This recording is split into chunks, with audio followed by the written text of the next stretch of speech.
Assalamualaikum warahmatullahi wabarakatuh. Waalaikumsalam warahmatullahi wabarakatuh. Selamat datang kembali di iPolscast, sebuah podcast yang membahas perkuliahan di iPols. Oke, teman-teman sekalian, hari ini kita bersama dengan Bapak Yordan Gunawan, dan hari ini kita akan membahas terkait dengan student exchange di UMY, khususnya di Fakultas Hukum, dan lebih khusus lagi di iPols, International Program for Law and Syariah. Oke, baik. Mari kita sambut Bapak Yordan Gunawan. Selamat sore Pak Yordan. Selamat sore, Assalamualaikum Mas Andi Agus. Selamat sore Pak. Mungkin sebelum kita membahas lebih detail terkait dengan Student Exchange Program, apa itu Student Exchange Program, saya persilakan kepada Pak Yordan terlebih dahulu untuk memperkenalkan diri. Baik, terima kasih teman-teman semua, sahabat iPolians. Saya Yordan Gunawan, saya adalah dosen Fakultas Hukum Universitas Negeri Yogyakarta. Hari ini masih diamanai sebagai Kepala Kantor Urusan Internasional Universitas Negeri Yogyakarta. Oke, Bapak Yordan, sebagaimana yang kalian dengar adalah sebagai Kepala Kantor Urusan Internasional Program, Kantor Urusan Internasional. Mungkin boleh dijelaskan lebih detail Pak, apa itu Kantor Urusan Internasional atau lebih dikenal dengan AIRO ya? Iya, betul. Jadi kalau dalam bahasa Inggris pembahasannya memang International Relations Office gitu. Jadi itu memang sudah nomenklatur yang ada dari Kementerian Pendidikan di Republik ini gitu sejak awal 2009-2010 lah. Jadi UMY itu sendiri mendirikan kantor urusan internasional sejak tahun 2010. Jadi sebetulnya sudah berganti beberapa kali leadership gitu. Sebelumnya kepala AIRO itu adalah Pak Tony gitu, dan memang tugasnya adalah bagaimana memfasilitasi internasionalisasi dan kerjasama internasional antara kampus UMY dengan kampus partners yang ada di luar negeri gitu. Dan polanya banyak. Yang pertama ada student mobility, staff mobility, kemudian research collaborations gitu, dan itu semua difasilitasi di kantor urusan internasional. Jadi kita itu, saya mau katakan pembuka gerbangnya lah kira-kira gitu. Gate-nya udah kita sediakan, lalu kemudian sivitas akademika tinggal menjalankan proses yang ada. Karena sebetulnya core activity dari internasionalisasi dan kerjasama itu adalah program studi. Kami hanya pembuka jalan saja gitu sebagai supporting unit begitu di universitas. Oke, betul. Oke, baik, terima kasih banyak Pak Yordan. Begitu teman-teman yang dipaparkan oleh Pak Yordan tadi, bahwa seluruh aktivitas internasionalisasi itu akan berlabuh di AIRO, termasuk juga dengan Student Exchange Program. Ya. Oke, baik Pak Yordan, boleh dijelaskan lebih dalam nggak sih apa sih sebenarnya Student Exchange Program itu? Ya, Student Exchange Program di Universitas Negeri Yogyakarta itu didefinisikan sebagai sebuah aktivitas mobilitas mahasiswa gitu, dengan kampus partners yang sudah mengadakan Memorandum of Understanding dan Memorandum of Agreement gitu, dan itu kemudian dijalankan dengan pola transfer kredit. Artinya memang nanti mahasiswa itu betul-betul belajar selama kurang lebih 4 sampai dengan 6 bulan, tergantung dari kampus. Karena memang kalau kampus di Eropa rata-rata 3 bulan, karena ini mulai Oktober sampai dengan Desember atau awal Januari gitu. Tapi kalau misal beberapa kampus yang di Asia Tenggara biasanya lebih dari 4 bulan. Mereka belajar dari bulan 9 gitu, lalu kemudian biasanya selesainya bulan Februari gitu. Jadi itu semua harus berkredit dan betul-betul nanti dikeluarkan nilai dan lain sebagainya, sehingga mahasiswa itu tidak cuma sekedar semacam liburan gitu selama ini yang dijalani gitu. UMY sendiri sudah melakukan proses perubahan mindset untuk student exchange itu sejak tahun 2017, bahwa UMY dalam hal mobility itu sekarang wajib berkredit dan memang sudah betul-betul bisa bekerja sama untuk bisa mentransfer nilai dari partners kepada kampus UMY sendiri. Kira-kira begitu Mas. Jadi jangan sampai kemudian diartikan bahwa student exchange itu sendiri cuma jalan-jalan atau cuma sekedar sit in gitu. Enggak. Jadi UMY sudah merubah mindset semuanya bahwa sejak tahun 2017 tidak ada lagi aktivitas jalan-jalan, sit in dan lain sebagainya. Kita harus bisa langsung student exchange itu berangkat ke sana 6 bulan, belajar dengan profesor yang ada di sana, dapat nilai, mengenal budaya gitu. Itu yang kita lakukan gitu. Oke, baik. Tapi di samping Student Exchange Program, kita juga biasa dengar ini kan Pak, short course ataupun summer course. Itu perbedaannya apa sih Pak sebenarnya? Betul, kalau misal summer program ataupun short course yang pendek itu tetap saja berkredit gitu. Artinya sebetulnya itu mata kuliah yang dipadatkan saja gitu, yang biasanya 1 semester 4 sampai dengan 6 bulan, ini hanya dijadikan 4 minggu gitu. Artinya setiap hari orang kemudian belajar mata kuliah yang sama bahkan bisa sampai 2 sesi satu hari gitu. Sebetulnya kreditnya sama gitu. Sebenarnya jumlah pertemuannya pun sama, tugasnya sama, tapi dipadatkan saja gitu. Di summer program ataupun short course dan yang lainnya itu juga diharapkan mahasiswa itu di UMB sendiri tidak hanya sekedar short course dan summer program ikut-ikutan saja, tapi justru lebih membuat mereka itu bisa mendapatkan kredit tertentu sehingga tidak harus mengulang beberapa mata kuliah tertentu gitu. Gitu. Oke, baik. Berarti titik tekannya bahwa segala kegiatan internasional sekarang yang dilakukan oleh studi itu ada kredit yang mereka dapatkan, Pak, ya? Betul. Oke, Pak, boleh jelaskan, Pak, sebenarnya manfaat untuk mahasiswa nih ketika mereka melakukan exchange ataupun summer course dan lain-lain itu apa sih manfaatnya itu? Menurut saya kalau harus dikatakan bahwa mata kuliah itu sama atau tidak gitu kontennya antara yang ada di Indonesia dengan yang di luar negeri kurang lebih sama. Kalau misalnya contohnya nih ngambil public international law gitu, sama aja. Wong kita juga pakai buku di sini terbitan Oxford maupun Cambridge dan juga Routledge gitu. Sementara di luar juga banyak menggunakan buku seperti itu. Tapi menurut saya lebih pada environment belajar gitu. Bagaimana kita juga memahami cara profesor mengajar yang tertib, yang disiplin, yang berpikir keras untuk menyelesaikan kasus yang diberikan dan lain sebagainya. Karena kan kalau di sistem common law saya begitu ya, itu kan ada 2 pola pembelajaran. Itu yang pertama seminar gitu, yang kedua nanti ada pertemuan khusus yang di sana itu sekitar 1 jam sampai dengan 2 jam itu membahas kasus yang memang merupakan bagian dari bentuk seminar, perkuliahan seminar tadi gitu. Jadi 1 minggu itu ada 2 pola gitu. Yang pertama adalah seminar, yang kedua adalah case based meeting tadi gitu. Jadi saya kira ini menjadi catatan penting buat kita semua bahwa exchange itu menambah perspektif baru, membuat mahasiswa itu lebih paham bahwa ternyata ada banyak kekurangan yang kita jalani dalam proses pembelajaran di sini gitu. Oh, ternyata ada hukum yang tidak kita ketahui sebelumnya gitu. Lalu kemudian yang kedua yang lebih penting daripada sekedar knowledge menurut saya adalah daya survival gitu. Artinya ketika mahasiswa berada di luar negeri, dia punya daya survival, dia mulai dari makanan ya. Kalau Malaysia mungkin dekat Mas Agus ya. Kalau Malaysia masih dekat dari sisi makanan dan lain sebagainya gitu. Meskipun ada juga yang mungkin mules perutnya langsung gitu ya. Dapat makanan-makanan Malaysia yang agak berbeda, yang kari dan lain sebagainya tidak cocok gitu ya. Lalu kemudian juga cuaca. Saya kira daya survival inilah yang justru akan membuat mahasiswa itu jauh lebih tough ketika dia nanti setelah lulus dan kemudian berkompetisi dengan siapapun gitu. Wawasan lalu kemudian daya survival itu penting sekali gitu, karena itu soft skill yang akan mendukung orang itu sukses di masa depan. Kalau orang mengatakan bahwa yang penting itu belajar hukumnya saja, tidak perlu keluar negeri dan lain sebagainya, saya kira keluar negeri itu butuh keberanian loh gitu. Artinya ketika orang nggak berani gitu, ya sudah selesai gitu. Artinya dia tidak akan pernah bisa mengasah dirinya sendiri. Yang pertama untuk bisa menunjukkan bahwa dia percaya diri ya, mengekspresikan apa yang dia mau, lalu kemudian mengasah bahasanya gitu. Karena menurut saya kalau orang lalu kemudian sudah siap keluar negeri, nekat gitu. Tapi tentu nekat perlu persiapan ya gitu. Apalagi di UMB kita tidak akan pernah mengirimkan mahasiswa yang memang kualifikasinya di bawah rata-rata gitu. Jadi penting menjadi catatan kita semua bahwa harus ada persiapan. Nekat saja kalau udah siap gitu. Akan ada banyak hal yang kita dapat.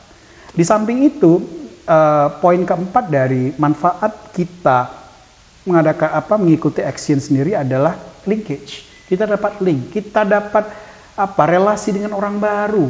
Lagi-lagi ini soft skills gitu. Karena apa? Kalau kita di organisasi kemahasiswaan saja bisa dapat kontak kakak kelas atau teman dari kampus yang lain, itu udah senangnya minta ampun gitu. Kadang-kadang kita dapat rezeki pun dari hal-hal yang tidak pernah kita tahu, tiba-tiba teman kita yang dari jauh gitu menawarkan pekerjaan, project dan lain sebagainya. Ini luar negeri gitu. Orang-orang asing gitu yang jangkauannya jauh lebih besar gitu. Jadi saya kira akan sangat salah kaprah gitu ketika orang mengatakan wah exchange itu nggak penting. No, exchange itu sangat penting sekali untuk mendidik kita tuh jauh lebih dewasa, lebih paham siapa diri kita, punya wawasan, daya survival, percaya diri, ya gitu, termasuk public speaking gitu. Karena kalau kita nggak pernah mengasah bahasa Inggris kita ya sama aja gitu, teori grammar bertumpuk tapi nggak ngerti ya sama aja gitu. Saya kira itu Kalau ada statement bahwa anak fakultas hukum tuh nggak penting tuh belajar bahasa Inggris. Kalau ini menurut saya lebih baik kembali ke zaman Firaun naik kuda saja gitu. Karena orang itu harusnya berpikir ke depan gitu. Ya, bahwa sekarang yang namanya bahasa Inggris itu bukan lagi sebuah hal yang harus dihindari, tapi justru harus kita kuasai. Iya, gitu. betul, Pak. Dan mungkin mulai dari terminologi yang kita seringkali transliterasi kita foreign language, ya, bahasa asing gitu.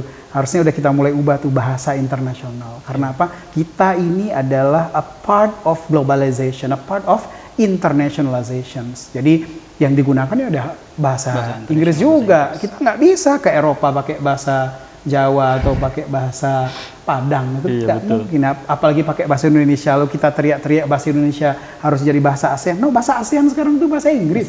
Gitu. Dan itu akan mempermudah kita melacak apapun. Tidak cuma sekedar berangkat kemana, tapi juga buka referensi dan lain sebagainya. Orang itu akan lebih kaya gitu referensinya kalau bisa berbahasa internasional. Ya. Gitu. Oke, baik. Cukup banyak sekali Pak ya manfaatnya. Ya. Dari entah itu untuk mahasiswanya sendiri, entah untuk sekarang dan di kemudian hari juga, terutama linkage tadi itu dengan student action nanti akan terbuka sangat lebar peluang bagi mahasiswa ketika sudah selesai dari kampus ini. Nah, Pak Yordan, terkadang masih banyak nih mahasiswa kita tuh bingung untuk mendapatkan informasi-informasi terkait dengan student exchange. Kira-kira dari mana aja sih Pak mahasiswa ini bisa mendapatkan informasi-informasi tersebut gitu? Iya, informasi exchange sendiri teman-teman bisa dapatkan di website kami di iro.umb.ac.id.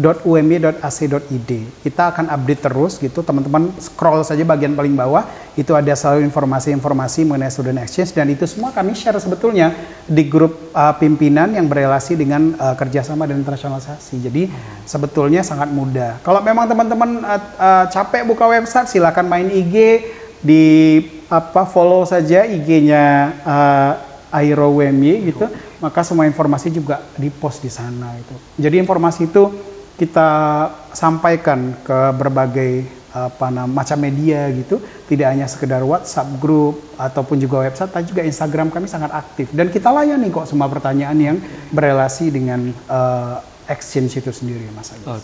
Oke.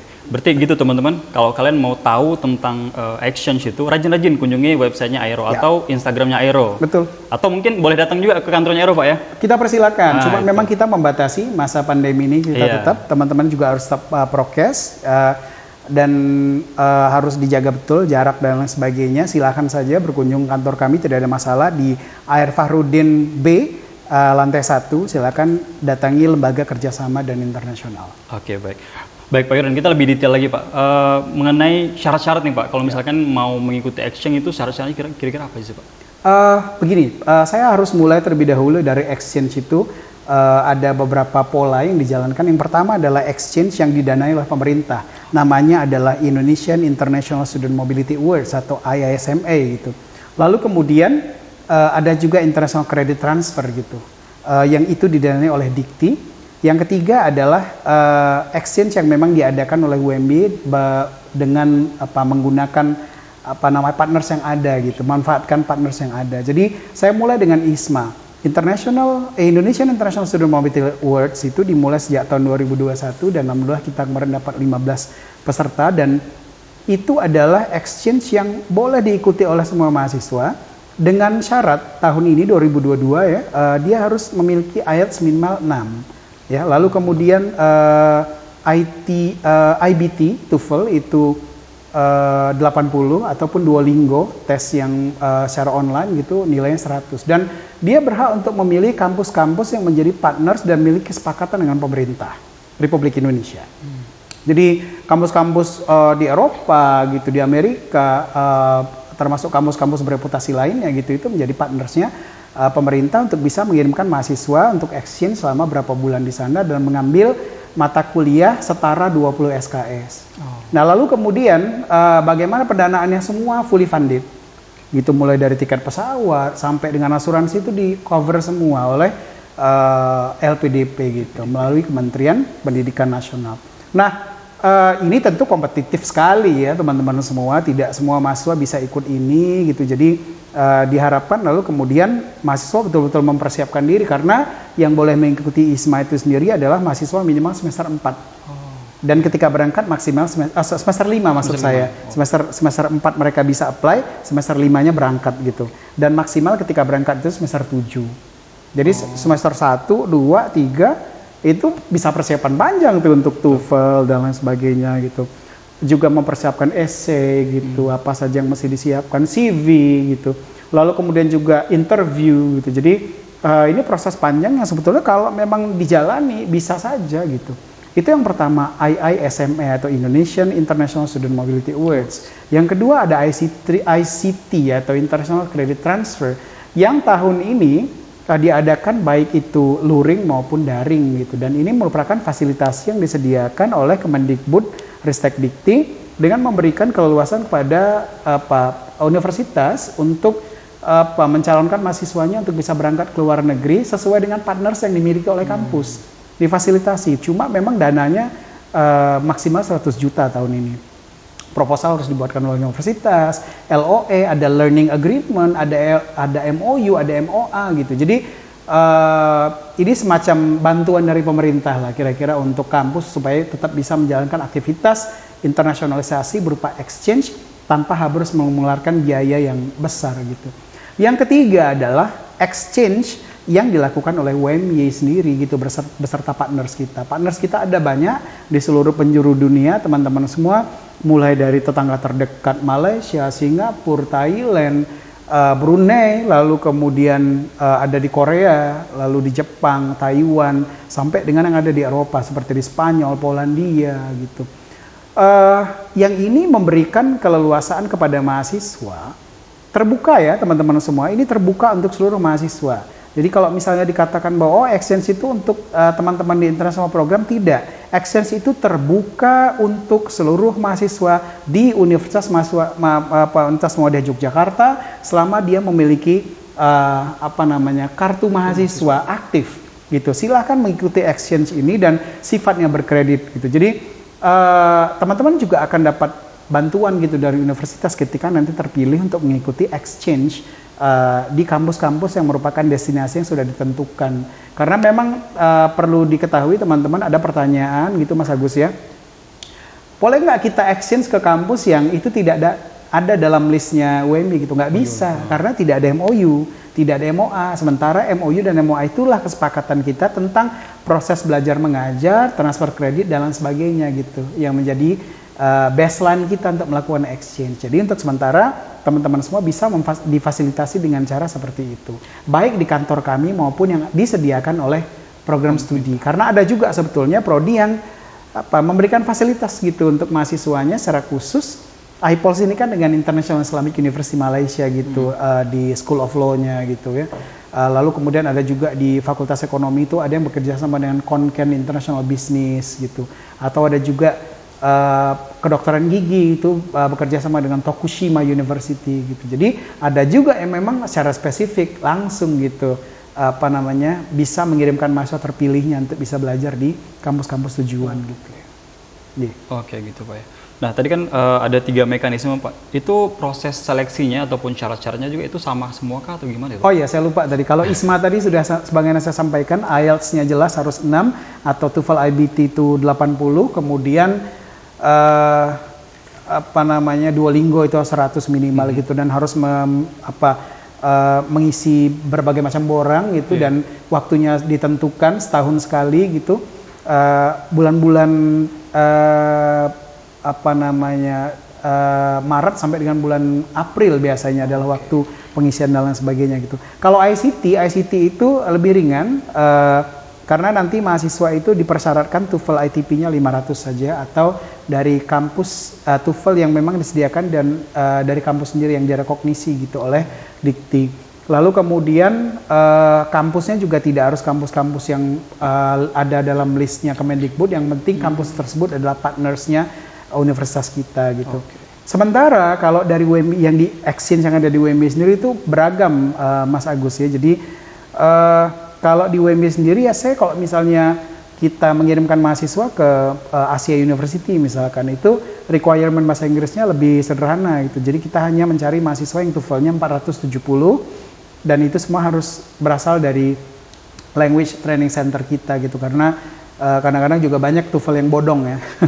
Mahasiswa tuh kadang-kadang tes di mana bayar 350.000 gitu, TOEFL-nya 600 gitu kan. Tapi ketika kita interview gitu, nol juga gitu. Jadi banyak sekali yang berbohong selama ini dan kita sudah hapuskan itu semua, bahwa TOEFL itu wajib dari Language Training Center atau kalau tidak ya IELTS, Duolingo atau IBT tadi gitu.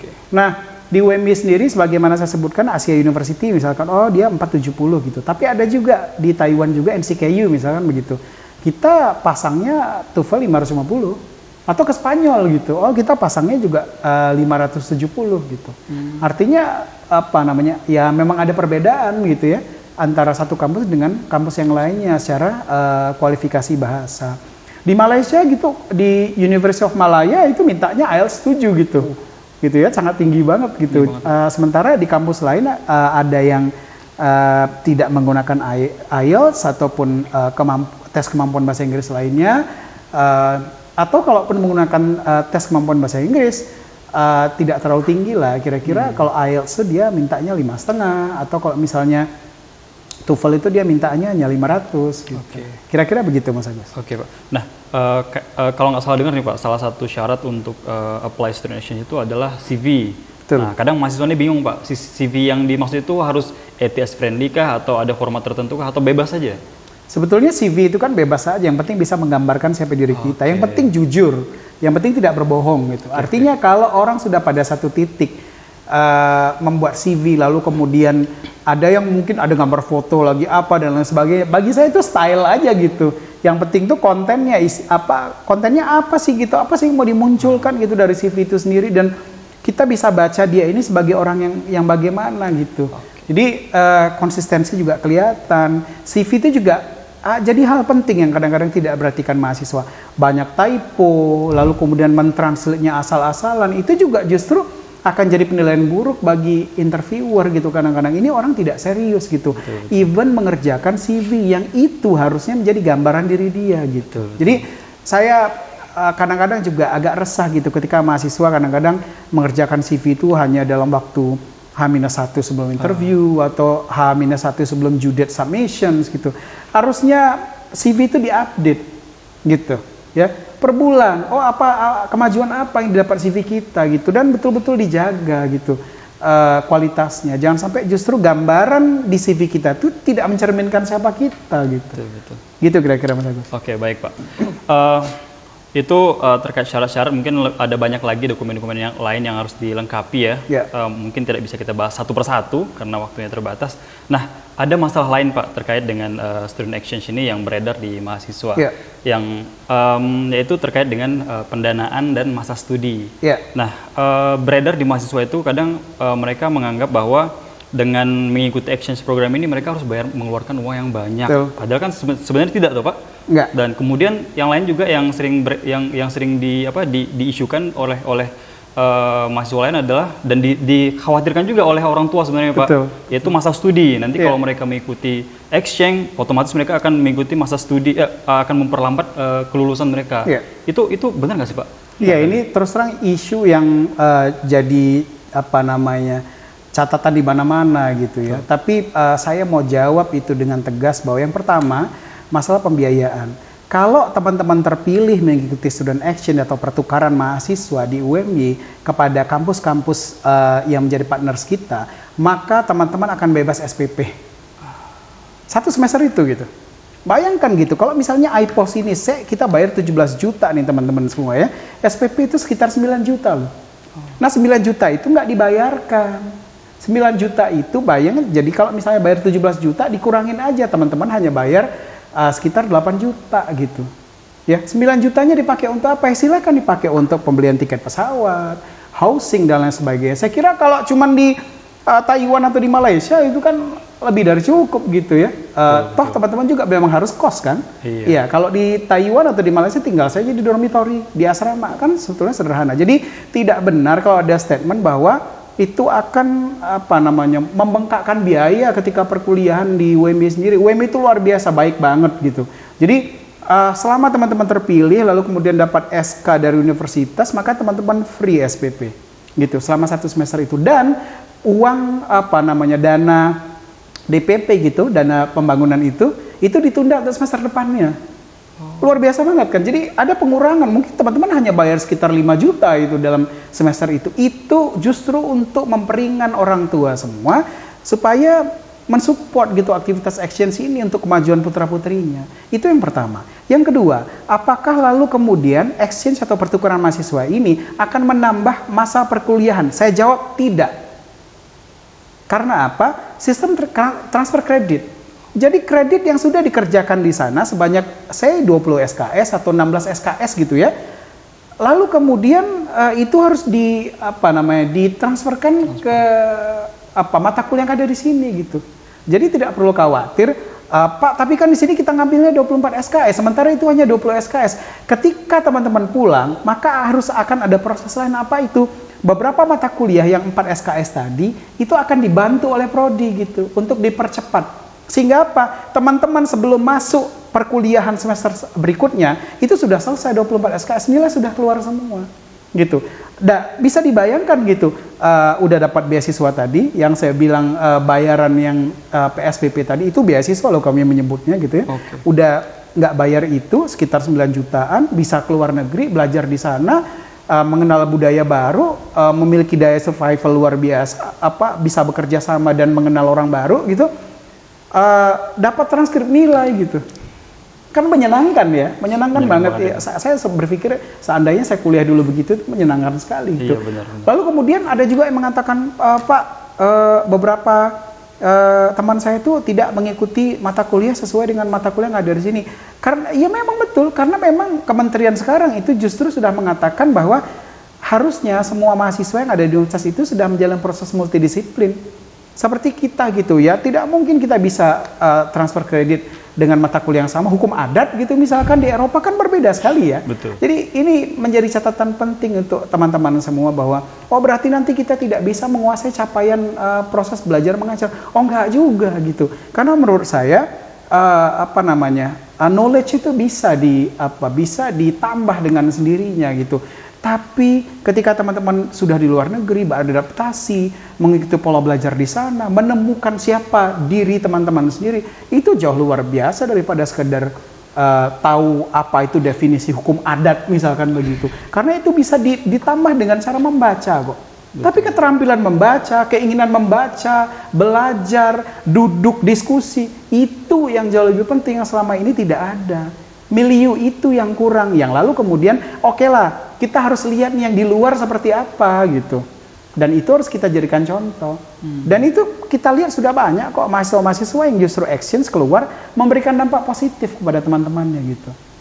Kira-kira begitu Mas Agus. Jadi nggak usah pernah khawatir teman-teman semua. Sekali lagi exchange di UMB itu satu, tidak akan membengkakkan biaya, sampaikan pada orang tua karena UMB memberikan beasiswa berupa pemotongan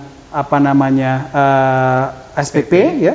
SPP semester itu, lalu kemudian ada penundaan DPP di semester berikutnya, itu satu. Yang kedua, apakah akan memperlama masa kuliah? Tidak ada sampai dengan saat ini yang kuliahnya lama, kecuali mahasiswanya ya berkomitmen pengen lama-lama, mungkin pacarnya ada di sini gitu.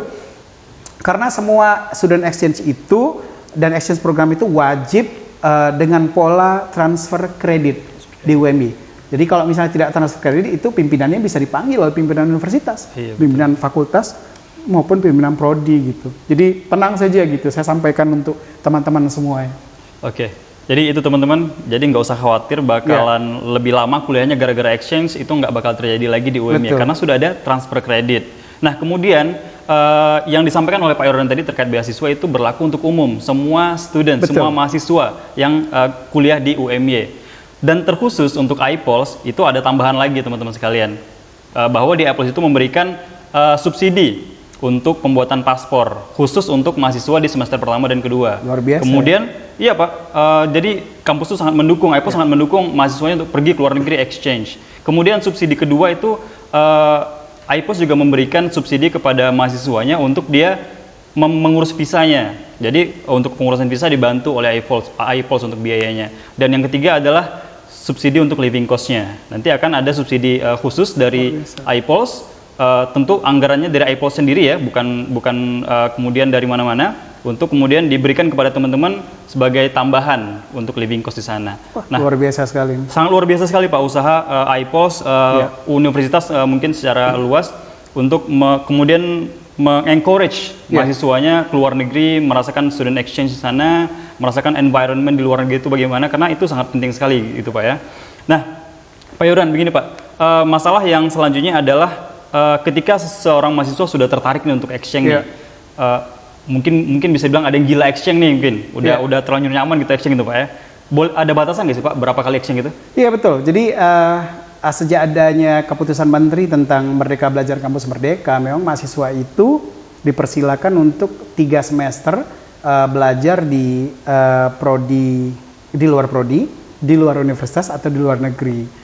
Dan itu batasan maksimalnya udah 3 kali. Jadi sebetulnya nggak ada masalah. Ada kok sampai mahasiswa kita sampai 3 kali gitu exchange gitu. Dan 3 kali. ya walaupun satu online, yang 2-nya offline, saya kira nggak ada masalah karena memang itu adalah hak yang diberikan dan boleh ditinggalkan oleh mahasiswa. Kalau memang tidak ada yang mau gitu dan ada yang siap, kenapa tidak gitu, serta qualified. Jadi ini menjadi catatan serius buat kita semua bahwa MBKM, lalu kemudian exchange itu sebetulnya adalah hak. Jadi makanya kemudian mahasiswa di international program sendiri di seluruh UMI itu punya kewajiban untuk ikut itu semua. Iya benar. Gitu, punya kewajiban, tapi secara hak semua mahasiswa UMI berhak untuk mengikuti exchange. Masalahnya mau diambil apa enggak? Masalahnya PD nggak ikut gitu. Iya betul Pak. Iya, jadi beberapa kali saya mendapati pertanyaan dari Mas Wawa, saya nggak pede Pak berbahasa Inggris dan lain sebagainya gitu. Wah, saya nggak siap Pak membuat motivation letter. Yaitu motivation letter, lalu kemudian keinginan untuk mendaftar itu sudah memperlihatkan kita mau nggak nih ngikutin ini dengan serius gitu. Harusnya ada usaha lebih gitu Pak ya. Betul. Kalau mau dapat lebih ya usahanya lebih gitu Pak ya. Setuju saya. Betul. Nah, Pak Yoran, ini kan kita baru COVID nih sekarang nih. Ya. Kira-kira di era COVID yang baru turun ini, itu aman nggak sih buat mahasiswa untuk kemudian dia exchange ke luar negeri secara offline gitu? COVID yang sedang tinggi-tingginya pun di bulan Maret 2020, mahasiswa kita tetap dikirimkan ke Spanyol, Polandia, dan Korea gitu. Jadi tetap, memang ada beberapa negara yang tutup ya, seperti Malaysia, Thailand, Singapura, lalu kemudian Jepang, itu mereka tidak mau menerima orang-orang dari luar negaranya gitu. Sementara partners yang lain tetap kita kirimkan. Artinya, kita tetap berkomitmen selama kampus yang di sana menjamin bahwa mahasiswa itu bisa menjalankan proses pembelajaran sesuai dengan yang diperjanjikan gitu, nggak ada masalah. Cuma memang bekal ke mahasiswa itu kita siapkan secara serius bahwa mahasiswa tidak main-main, lalu kemudian juga menjaga prokes dan lain sebagainya, disiplin gitu untuk menjaga kesehatan dan lain sebagainya. Kalau bisa tidak sakit selama di sana. Lalu kemudian juga kita menghubungi kedutaan besar yang ada di kedutaan besar negara tempat kampus destinasi itu yang ada di Jakarta, kita kontak kondisi di sana bagaimana, lalu kemudian juga kita kontak KBRI satu-satu gitu, kondisi di sana seperti apa, dan ketika mereka menyatakan baik-baik saja, kita nyaman gitu, tetap mengirimkan mahasiswa, tapi lagi-lagi kita mendapatkan persetujuan dari orang tua. Alhamdulillah sampai dengan awal 2022 ini gitu, orang tua tidak banyak yang merasa keberatan mahasiswanya putra-putrinya berangkat ke luar negeri, karena kita menyampaikan itu semua proses yang tidak sederhana gitu yang kita jalankan. Ya ada 1-2 lah yang tetap bertanya gitu, anak saya berangkat atau tidak, boleh apa enggak dan lain sebagainya, bagaimana dengan pandemi dan lain sebagainya. Saya bilang Eropa itu lebih baik daripada kita dari sisi pengelolaan itu semua gitu. Jadi nggak usah perlu khawatir gitu untuk hal-hal seperti itu. Tapi memang kita selalu mengadakan evaluasi dengan mahasiswa yang ada di luar negeri. Gimana protokol di sana, bagaimana, lalu kemudian hidup di sana bagaimana, COVID di sana bagaimana. Jadi kalau dikatakan bagaimana dengan hari ini yang COVID-nya mulai landai, oh enggak, kita sejak 2020 pun Maret ketika COVID masuk ke Indonesia atau Juli 2021 yang kurvanya tinggi sekali, tetap mengirimkan mahasiswa dan Alhamdulillah sampai dengan saat ini baik-baik saja gitu ya. Termasuk ISMA sendiri kan juga negara jalan tetap gitu. mengirimkan mahasiswa ke luar negeri juga gitu. Oke, berarti sama sekali nggak ada masalah sama COVID? Nggak ada masalah, tapi memang tergantung dari negaranya ya, dia gate-nya buka apa enggak gitu. Oh, gitu. Ini tergantung dari keimigrasian. Kalau misalkan gate-nya tutup, berarti itu dengan metode online gitu? Pak? Online, betul. Jadi memang kita laksanakan dengan cara online, walaupun ada beberapa kampus juga yang sempat menunda sekitar 1 semester gitu. Untuk bisa mengadakan sistem online, karena yang pertama mereka mengatakan grading system yang mereka ternyata belum siap juga untuk menilai secara online, ataupun yang kedua justru masalah jaringan, bukan jaringan mereka tapi jaringan para peserta dari berbagai negara yang kadang-kadang ya justru malah membuat mahasiswa itu tidak fokus kuliah dan lain sebagainya. Tapi saya lihat sejak 2021 ya, awal 2021 semua kampus sudah mulai itu mengadakan online dan membuat grading system yang memang sudah dikirimkan kepada kita gitu. Jadi exchange ini kan biasanya 4 bulan atau 6 bulan sebelumnya gitu, atau secara khusus ada kampus-kampus kalau di Eropa maupun di Taiwan NCKU itu biasa 1 tahun sebelum keberangkatan gitu udah seleksi ya. Cukup panjang. Iya, panjang banget periodisasinya gitu. Jadi mereka sudah menyampaikan bahwa bentuk exchange nanti akan online atau offline. Atau yang sekarang uncertain nih beberapa kampus di Taiwan gitu, mereka mengatakan ini online sementara, tapi nanti kalau misalnya pemerintah oke, kita akan buka secara offline. Kira-kira begitu. Jadi menurut saya mahasiswa tuh diuntungkan betul gitu dengan apa yang terjadi hari ini. Kalau memang males gitu berangkat offline, ya udah ikut online aja gitu. Toh tetap akan tertransfer juga kreditnya gitu. Dapat sertifikat, dapat transkrip nilai dari kampus partners, itu menyenangkan sekali menurut saya. Uangnya nggak perlu dibayar gitu Pak ya? Kalau yang online tetap bayar. Oh, tetap bayar Pak. Tetap bayar. Beda berarti ya. Betul, karena kan dia tidak harus berangkat ke luar gitu. Jadi sebetulnya kenapa uang itu kemudian dibayarkan sebetulnya untuk memfasilitasi tadi tiket pesawat. Luar biasa kan baiknya kampus ini. Baik banget Pak. Iya, saya kira hanya kampus ini yang melakukan itu gitu. Memikirkan mahasiswanya banget ya, biar nggak spend terlalu banyak. Betul, karena ya kita kita betul-betul melihat bahwa mahasiswa itu harus jadi pemimpin yang berpikir mendunia gitu. Tidak cuma sekedar berpikir lokal gitu. Betul, kan. Pak. Dan berpikir mendunia harus melihat dunia luar gitu Pak ya. Betul, tapi tentu adabnya lokal nggak apa-apa dong. Oh iya betul. Iya dong. Oke, baik teman-teman, itu tadi pembahasan kita terkait dengan student exchange. Saya kira sudah cukup komprehensif Pak ya. Kita sudah bahas apa itu student exchange, bahwa di UMY itu ada 3 mekanisme. Tadi ada ISMA, ada ICT, kemudian ada juga yang melalui UMY sendiri bekerja sama dengan kampus luar negeri. Kemudian nanti untuk lebih detail teman-teman bisa kunjungi website AIRO untuk apa saja sih itu syarat-syaratnya gitu ya. Jadi nggak perlu khawatir bermasalah di sana. Nanti teman-teman bisa datang ke AIRO tentu dengan prokes yang ketat yang harus ditaati, bertanya di sana apabila ada masalah ataupun kebingungan. Oke, baik, mungkin itu saja Pak. Pak Yudan, terima kasih Mas diskusi kita untuk hari ini. Terima kasih banyak sudah mau menjelaskan terkait dengan student exchange di UMY. It's my pleasure.